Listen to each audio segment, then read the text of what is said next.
สบายดีกันตอนเย็นพ่อแม่พี่น้องได้เวลาไปฮับลูกชายแล้วไปฮับนี่ก็ต้องมีของว่างเลยเพราะว่าอันเป็นเวลา4 โมง 5 โมงแล้วนี่คนทางนี้หรือว่าลูกค่อยเนาะค่อยจะให้กินแบบผลไม้จะมีกีวีเด้อกีวีนี่หั่นแล้วเรียบร้อยแล้วก็มีองุ่นอันนี้กินแบบเมนูที่สองเมนูที่1นี้ก็แม่นขนมปังยัดใส่แต่ว่ากะกินบ่ได้ใส่หลายเด้อพี่น้องกินหักครึ่งเพราะมันกินหลายโพดหั่นที่ใส่2 แผ่นใหญ่ๆนี่ลูกชายที่บ่กินข้าวแลงแล้วกะที่ใส่แฮมนี่เป็นแฮมเนื้อหมูเด้อพี่น้องนี่ล่ะเป็นอันที่ว่าค่อยกินแล้วค่อยก็เคยลงคลิปให้เบิ่งเนาะ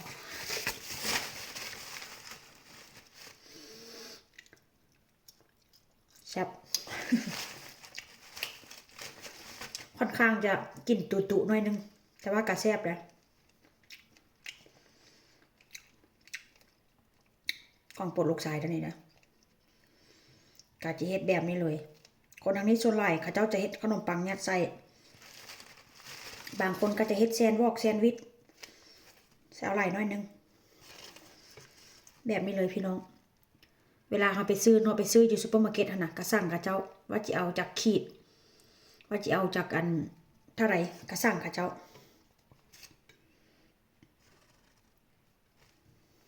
นี่ทับกันแบบนี้เลยเมื่อหน้าจะเฮ็ดอัน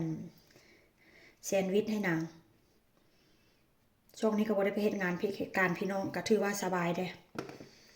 ค่อนข้างได้มีเวลาเบิ่งลูกชายว่าเช่นซะ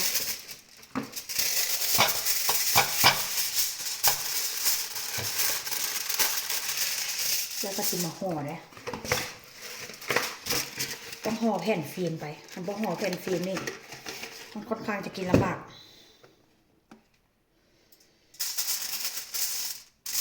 เขาต้องฟ้องว่าอาหารว่างแต่ละมื้อนี่ก็บ่ซ้ำกันนะนี่เห็นบ่แบบนี้เลยจะใส่น้ำกันบ่หรือว่าจะแยกเนาะนี่เนาะอาหารว่างคนนี้จะกินแบบนี้นี่ได้อยู่พี่น้องบ่ต้องแยกดอกได้อยู่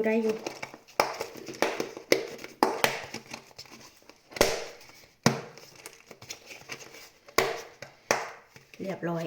อาหารว่างของลูกชายมีกีวีองุ่นล้างเรียบร้อยแล้วก็อันขนมปังยัดใส่โดยแฮมไปแล้วได้เวลาไปรับลูกชายแล้วบ๊ายบายเจอกันใหม่ในคลิปหน้าเด้อบ๊ายบายสบายดีบ๊ายบาย